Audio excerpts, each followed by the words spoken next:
Hello everyone, welcome to content hub. देखिए, recently mpox virus infection news पे है और इसके रिगार्डिंग बहुत सारे केसेस आया है। क्या भारत पे कुछ केसेस हैं, कितने सारे डेथ्स है, वर्ल्ड लेवल पे क्या सिचुएशन है, आइए जानते हैं इसके बारे में। एमपॉक्स वायरस क्या है, क्यों होता है इन्फेक्शन, कैसे होता है इन्फेक्शन। देखिए, एमपॉक्स जिसको पहले मंकी पॉक्स के बारे में भी जाना जाता था, मंकी पॉक्स भी कहा जाता था, जो एक टाइप का रेयर डिजीज़ है, quite similar to smallpox आप कह सकते हैं, जो वायरस की वजह से होता है और mostly seen in Africa but other regions पे भी है, हालांकि उतना केसेस नहीं है बाहर। एमपॉक्स वायरस के देखिए सिम्टम्स कुछ फ्लू लाइक है, जैसे कि फीवर, चिल्स, रैशेस होता है स्किन पे, जो ठीक होने में लगभग हफ्ता 2 हफ्ता लग जाता है। किसी सिचुएशन में हॉस्पिटलाइजेशन की ज़रूरत है, किसी सिचुएशन पे हॉस्पिटलाइजेशन की कोई ज़रूरत भी नहीं है।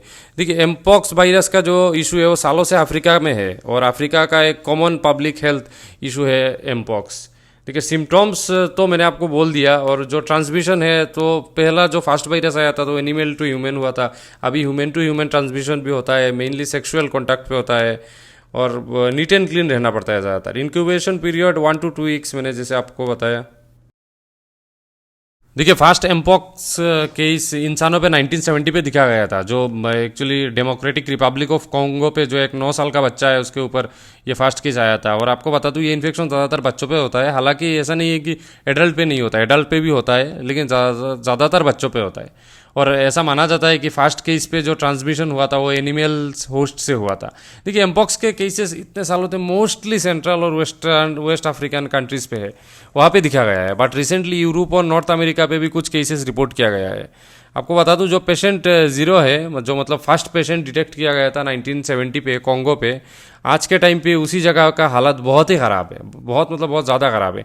दिसंबर 2022 को डेमोक्रेटिक रिपब्लिक ऑफ कॉन्गो ने डिक्लेयर किया था नेशन वाइज जो आउटब्रेक हुआ था, नेशनल आउटब्रेक ऑफ एमपॉक्स, और इसको मैनेज करने के लिए एक इंसिडेंट मैनेजमेंट सिस्टम बनाया गया था फरवरी 2023 में।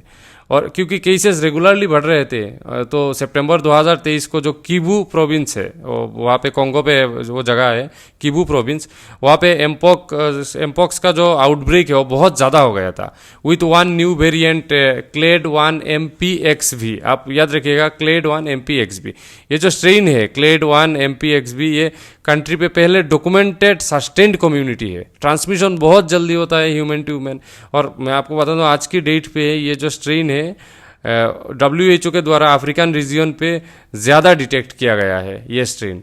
और as of May 2024 almost 8,000 to be precise 7,851 cases report किया गया है, जिसमें लगभग 400 लोगों का डेथ हुआ है, 384 लोगों का डेथ हुआ है। देखिए, आपको पता ही होगा वायरस का बहुत सारा स्ट्रेन होता है, बहुत सारा वेरिएंट रहता है। तो पहले जो वेरिएंट था MPXV क्लेड 1, जो कॉन्गो पे मेनली केसेस थे, वो स्ट्रेन अलग है। अभी जो नया एक स्ट्रेन है MPXV क्लेड 2B, जो ग्लोबली जो है, वो 2022 पे जो एपिडेमिक डिक्लेयर किया गया था WHO के द्वारा, इस पे ये नया स्ट्रेन है, जो अफ्रीकन कंट्रीज़ के, अफ्रीकन कॉन्टिनेंट के बाहर भी बहुत सारा कंट्रीज़ को इफेक्ट कर रहा है, जहाँ पे पहले कोई केस नहीं था। ट्रांसमिशन ज़्यादातर आपको पता है सेक्सुअल कॉन्टैक्ट की वजह से ही होता है, और इसी रीज़न की वजह से WHO ने रिसेंटली एमपॉक्स को global public health emergency declare किया है। और ये लास्ट 2 सालों में 2 बार है, एक बार 2022 पे, और अभी रिसेंटली ये दोबारा किया गया है। 2 बार हो चुका है एक्चुअली 2 सालों में।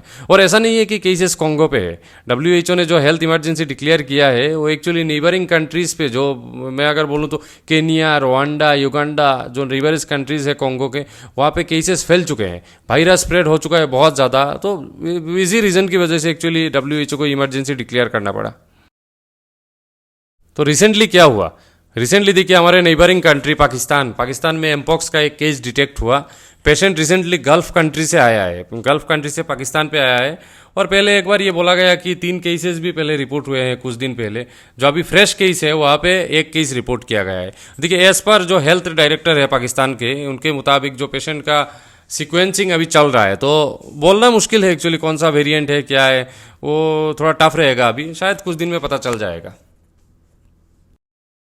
देखिए, पाकिस्तान से पहले स्वीडन ने भी एमपॉक्स का फास्ट केस कन्फर्म किया है, जो एक्चुअली अफ्रीका के बाहर फास्ट केस था, और अफेक्टेड पर्सन पहले अफ्रीका पे थे, जो वहाँ से स्वीडन लौटे और वहाँ पे जो ये केस डिटेक्ट किया गया। ठीक है, WHO ने रिसेंटली एमपॉक्स को global public health emergency declare किया है और उसका एक दिन बाद ही स्वीडन पे ये फर्स्ट केस मिला है। देखिए टाइमिंग बहुत ही डेंजरस है, जो एक दिन बाद ही इनको ये केस मिल गया स्वीडन को, जब डिक्लेयर हुआ उसका एक दिन बाद ही केस मिला। और अभी सवाल ये आता है कि इंडिया पे क्या कोई है केस है। देखिए अभी तक तो कोई फ्रेश केस नहीं मिला, वैसा नहीं है कि कोई केसेस नहीं है, प्रीवियस केसेस बहुत सारे हैं, लेकिन कोई फ्रेश केस अभी तक नहीं मिला। और आज ही एक मीटिंग हुआ है हेल्थ मिनिस्टर के साथ, जो हेल्थ ऑफिशियल्स है मिनिस्ट्री के, जो बाकी ऑफिशियल्स हैं उनके साथ एक मीटिंग हुआ है, और जिसपे प्रिपेयर्डनेस के बारे में, जो आउटब्रेक हुआ है उसका प्रिपेयर्डनेस के बारे में एक डिस्कशन वगैरह हुआ। तो फिलहाल तो कोई न्यू केसेस नहीं है। और अगर ग्लोबली आप डाटा देखें तो ग्लोबली सिंस 2022 से WHO का एक डाटा है, वहाँ पे 99,176 केसेस रिपोर्ट किया गया है, जिसमें 200 से ज़्यादा डेथ है मंकी पॉक्स के कारण।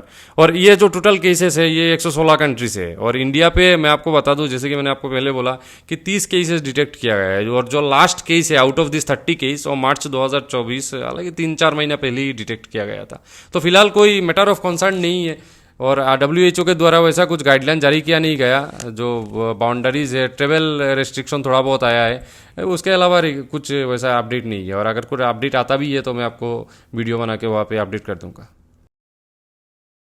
देखिए सब कुछ अभी नया है, कुछ बोलना थोड़ा टफ रहेगा। अगर इंडिया पे कुछ केसेस वगैरह आता है, नया केसेस आता है, तो गवर्नमेंट के द्वारा डेफिनेटली कुछ स्टेप लिया जाएगा।